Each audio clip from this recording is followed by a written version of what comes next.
بسم اللہ الرحمن الرحیم۔ السلام علیکم۔ آج سے کروڑوں سال پہلے اللہ تبارک تعالیٰ نے اس کائنات کو تخلیق فرمایا اور پھر حضرت آدم علیہ السلام کے ذریعے اس کائنات کے اندر انسانی زندگی کی بنیاد رکھی۔ اس طرح اللہ تبارک تعالیٰ نے اس روئے زمین کے اوپر بے شمار قوموں کو آباد فرمایا اور ان قوموں کی طرف اپنے بے شمار انبیاء کرام کو مبعوث فرمایا۔ ہر ایک قوم کی طرف مختلف انبیاء کرام ان کے رشد و ہدایت کے لیے تشریف لائے، یہاں تک کہ 1,24,000 کم و بیش انبیاء کرام علیہ السلام اس روئے زمین پر جلوہ افروز ہوئے، اور پھر اللہ رب العزت نے اپنے حبیب حضرت محمد مصطفیٰ صلی اللہ علیہ وآلہ وسلم پر نبوت کا دروازہ بند کر دیا، اور اب قیامت تک کوئی بھی نبی اس دنیا میں تشریف نہیں لائیں گے۔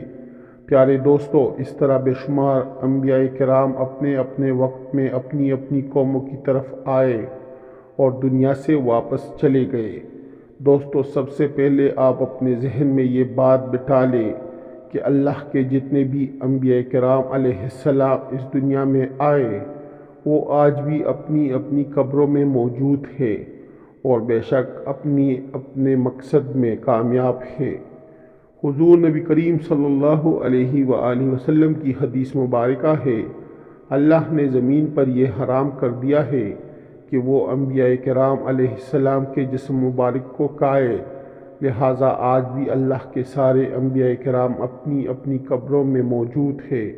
لیکن دوستو، ہم آج کی اس ویڈیو میں جن 4 نبیوں کا ذکر کرنے جا رہے ہیں، انہیں اللہ تعالیٰ نے اس ظاہری دنیا سے اسی حالت میں اٹھا لیا تھا، تو اسی لیے 4 نبیوں نے موت کا ذائقہ نہیں چکھا، اور آج بھی وہ الگ الگ مقامات پر موجود ہے اور زندہ ہے۔ پیارے دوستو، مختلف روایات اور حدیث نبی صلی اللہ علیہ وآلہ وسلم کی روشنی میں 4 ایسے انبیاء کرام کا ذکر ملتا ہے جن کو اللہ تبارک تعالیٰ نے آج بھی زندہ رکھا ہے۔ لیکن یہاں سوال یہ پیدا ہوتا ہے کہ ان 4 نبیوں کو اللہ تعالیٰ نے کس وجہ سے زندہ رکھا ہے اور کہاں رکھا ہے، اور وہ کب تک زندہ رہیں گے۔ تو دوستو، آئیے جانتے ہیں کہ یہ 4 انبیاء کرام کون کون سے ہیں۔ پہلے نبی جن کو اللہ تعالیٰ نے موت نہیں دی اور جن کے ہمیشہ زندہ رہنے کا ذکر اللہ تعالیٰ نے خود قرآن مجید میں کیا ہے، وہ ہے حضرت عیسیٰ علیہ السلام۔ جب حضرت عیسیٰ علیہ السلام نے نبوت کا اعلان کیا تو انہوں نے اپنے ارد گرد کے لوگوں کو جمع کر کے فرمایا کہ میں آپ کو اللہ کے دین کی دعوت دیتا ہوں۔ وہ لوگ یہودی قوم سے تھے، انہی کی دینی کتاب میں لکھا تھا کہ اللہ کا ایک نبی آئے گا جو یہودیوں کے دین کو ختم کر دے گا۔ اسی ڈر سے یہودیوں نے آپ کو قتل کرنے کا منصوبہ بنا لیا۔ آپ یہودیوں کو اللہ کے دین کا حکم دیتے رہے، پھر ان کو اس کی کوئی پرواہ نہ ہوتی۔ جب آپ علیہ السلام کو یقین ہو گیا کہ اب یہ لوگ میری کسی بات کا یقین نہیں کریں گے، جہالت پر ہی رہیں گے، ایک دن آپ نے سب یہودیوں کو اکٹھا کیا اور کہا کہ آپ میں سے کون اللہ کے دین پر ایمان لائے گا۔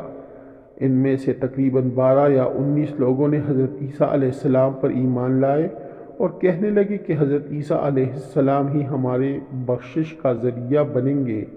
باقی لوگوں نے دین اسلام قبول نہ کیا، یہودی ہی رہے۔ ایک وقت ایسا آیا کہ یہودیوں نے آپ کو قتل کرنے کا پکا منصوبہ بنا لیا تھا۔ انہوں نے ایک طوطیانوس نامی شخص کو مقرر کیا کہ وہ آپ کو قتل کر دے۔ جب طوطیانوس آپ علیہ السلام کے پاس جا رہا تھا تو اللہ تعالیٰ نے ایک فرشتے کو حکم دیا کہ جاؤ حضرت عیسیٰ علیہ السلام کو آسمان کی طرف اٹھا لاؤ۔ وہ فرشتہ اللہ کے حکم کی تعمیل کرتے ہوئے آپ کو آسمان کی طرف لے گیا۔ جب آپ آسمان پر پہنچے تو آپ کی ملاقات آپ کی والدہ سے ہوئی۔ آپ کی والدہ نے آپ کو گلے لگا کر پیار کیا تو آپ نے فرمایا کہ اماں جان، اب ہم روز قیامت ہی ملیں گے۔ جب آپ کو زمین سے اٹھایا گیا تو آپ کی عمر 33 سال تھی۔ حضرت جبرائیل علیہ السلام تو آپ کو بدلی کے ذریعے آسمان پر لے گئے، پر یہودی باہر کھڑے طوطیانوس کا انتظار کرتے رہے کہ کب طوطیانوس حضرت عیسیٰ علیہ السلام کو ختم کر کے باہر آئے گا۔ کافی دیر کے بعد وہ سارے آپ علیہ السلام کے گھر کے گئے۔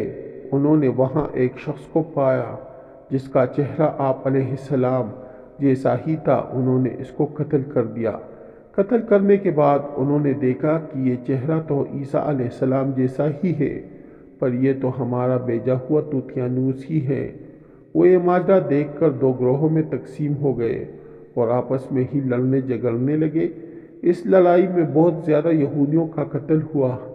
اللہ تعالیٰ نے سورۃ النساء کی آیت نمبر 157 تا 158 میں اس واقعے کو یوں بیان فرمایا ہے، اور ان کے اس کہنے یعنی فخریہ دعویٰ کی وجہ سے بھی کہ ہم نے اللہ کے رسول مریم کے بیٹے عیسیٰ مسیح کو قتل کر ڈالا ہے، حالانکہ انہوں نے نہ ان کو قتل کیا اور نہ انہیں سولی پر چڑھایا، مگر ہوا یہ کہ ان کے لیے کسی کو حضرت عیسیٰ علیہ السلام کا ہم شکل بنا دیا گیا، اور بے شک جو لوگ ان کے بارے میں اختلاف کر رہے ہیں وہ یقیناً اس قتل کے حوالے سے شک میں پڑے ہوئے ہیں۔ انہیں حقیقت حال کا کچھ بھی علم نہیں، مگر یہ کہ گمان کی پیروی کر رہے ہیں، اور انہوں نے عیسیٰ علیہ السلام کو یقیناً قتل نہیں کیا، بلکہ اللہ نے انہیں اپنی طرف آسمان پر اٹھا لیا، اور اللہ غالب حکمت والا ہے۔ حدیث نبی صلی اللہ علیہ وآلہ وسلم ہے کہ حضرت عیسیٰ علیہ السلام قیامت سے پہلے زمین پر آئیں گے اور سنت نبی صلی اللہ علیہ وآلہ وسلم کے مطابق زندگی بسر کریں گے۔ آپ علیہ السلام صلیب کو توڑیں گے، دجال کا جڑ سے خاتمہ کریں گے، تقریباً 7 برس تک دنیا میں زندگی بسر کر کے اللہ کے دین کو عام کریں گے۔ آپ کو مدینہ کی سرزمین گنبد خضرا میں دفن کیا جائے گا۔ اللہ تعالیٰ نے اپنا وعدہ پورا کیا اور حضرت عیسیٰ علیہ السلام کو یہودیوں کے ہاتھوں قتل نہیں ہونے دیا۔ آپ علیہ السلام کو آسمان کی طرف اٹھا لیا۔ جس مذہب کا یہ عقیدہ ہے کہ حضرت عیسیٰ علیہ السلام قتل ہوئے یا سولی پر لٹکائے گئے، وہ دائرہ اسلام سے باہر ہیں، بلکہ وہ تو کفر کر رہے ہیں۔ پیارے دوستو، دوسرے نبی جن کو اللہ پاک نے ہمیشہ کی زندگی عطا کی ہوئی ہے وہ ہے حضرت خضر علیہ السلام۔ حضرت خضر علیہ السلام اس وقت دنیا میں تشریف لائیں گے جب دجال جاہلیت پھیلانے کے لیے نمودار ہوگا۔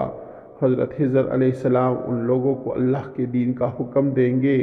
ایک روایت میں ہے کہ حضور نبی کریم صلی اللہ علیہ وآلہ وسلم اپنے صحابہ کرام کو حضرت خضر علیہ السلام کا قصہ سنا رہے تھے کہ آپ نے فرمایا کہ حضرت خضر علیہ السلام کا باپ ایک بادشاہ تھا جو حضرت خضر علیہ السلام کو اپنی بادشاہت نوازنا چاہتا تھا، لیکن حضرت خضر علیہ السلام کو دنیا کی بادشاہت پسند نہ آئی، تو انہوں نے اپنے والد کی سلطنت کا جانشین بننے سے انکار کر دیا اور اپنے والد گرامی سے ناراض ہو کر جنگل میں جا کر رہنے لگے، جہاں ان کو کوئی بھی ڈھونڈ نہ سکا۔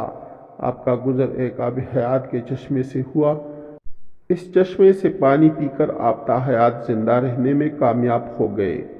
آپ کے تاحیات زندہ رہنے کا ذکر کافی روایات میں ملتا ہے۔ حضرت انس رضی اللہ تعالیٰ عنہ نے ایک روایت میں آپ کا ذکر اس طرح کیا ہے کہ جب اللہ کے نبی صلی اللہ علیہ وآلہ وسلم کا وصال ہوا تو ایک بزرگ سارے مجمع سے ہوتا ہوا آپ صلی اللہ علیہ وآلہ وسلم کی میت کے پاس آ کر رک گیا۔ اس نے کچھ پڑھا اور واپس چل پڑا۔ اس کے جانے کے بعد وہاں موجود صحابہ کرام نے پوچھا کہ یہ کون شخص ہے، اس شخص کے بارے میں کوئی علم رکھتا ہے؟ حضرت علی رضی اللہ تعالیٰ عنہ بولے، جی ہاں، یہ حضرت خضر علیہ السلام ہے۔ حضرت خضر علیہ السلام اللہ کے حکم سے مصیبت زدہ لوگوں کی رہنمائی کرتے ہیں۔ آپ علیہ السلام لوگوں کو اللہ کے حکم کے مطابق زندگی بسر کرنے کا حکم دیتے ہیں۔ ایک روایات میں ہے کہ حضرت خضر علیہ السلام سمندروں میں مصیبت زدہ لوگوں کی مدد کرتے ہیں۔ حضرت خضر بہت نیک اور خدا ترس انسان تھے۔ کچھ روایات میں ہے کہ جو بندہ حضرت خضر علیہ السلام کی کنیت ابو العباس ولیہ بن ملکان اور ان کے آباء و اجداد کا نام یاد رکھے گا تو اس کو مرتے وقت کلمہ نصیب ہوگا۔ حضرت عیسیٰ علیہ السلام اور حضرت خضر علیہ السلام کے بعد تیسرے زندہ نبی حضرت الیاس علیہ السلام کا ذکر ملتا ہے۔ آپ کا ذکر قرآن پاک میں 2 جگہوں پر موجود ہے، تفسیر مصری میں مذکور ہیں۔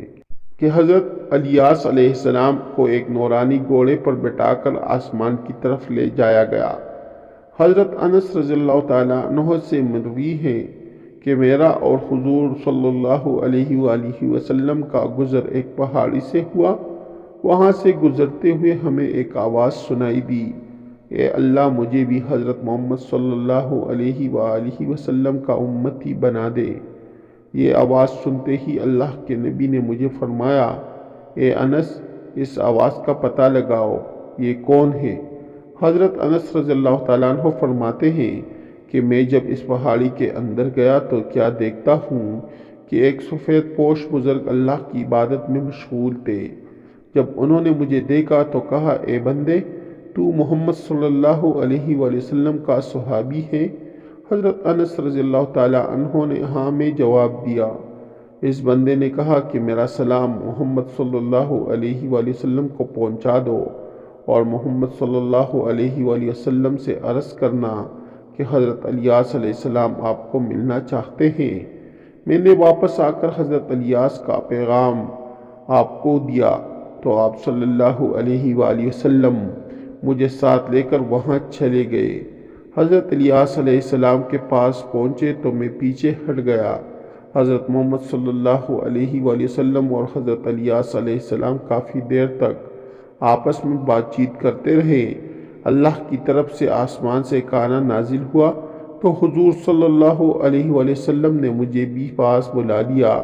ہم تینوں نے مل کر کانا کھایا۔ جب کانا ختم ہوا تو میں نے دیکھا کہ ایک سفید پرندہ آسمان سے نیچے کی طرف آ رہا ہے، اور حضرت الیاس علیہ السلام کے پاس آیا تو حضرت الیاس علیہ السلام اس پر سوار ہو کر آسمان کی طرف چلے گئے۔ کچھ علماء نے لکھا ہے کہ حضرت خضر علیہ السلام اور حضرت الیاس علیہ السلام ہر رمضان شریف میں بیت المقدس میں تشریف لاتے ہیں اور روزہ رکھتے ہیں۔ حج کے موقع پر حج بھی ادا کرتے ہوئے مکہ مکرمہ میں دکھائی دیتے ہیں۔ یہ دونوں نبی علیہ السلام بر اور بحر میں مصیبت زدہ لوگوں کی مدد کرتے ہیں۔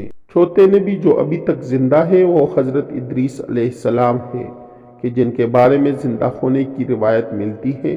قرآن مجید کی سورۃ مریم کی آیت 56 تا 57 میں آپ کا ذکر اس طرح ملتا ہے کہ وہ ایک نیک پرہیزگار انسان اور نبی تھے کہ اللہ تعالیٰ نے حضرت ادریس علیہ السلام کو جنت سے اٹھا لیا تھا۔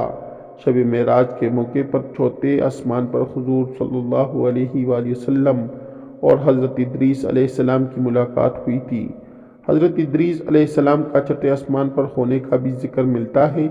حضرت ادریس علیہ السلام زمین کی سیر و سیاحت کے ساتھ ساتھ اللہ کے ذکر میں مشغول رہتے تھے۔ حضرت ابن عباس رضی اللہ تعالیٰ عنہ نے فرمایا کہ حضرت ادریس علیہ السلام ایک درزی کا کام کرتے تھے۔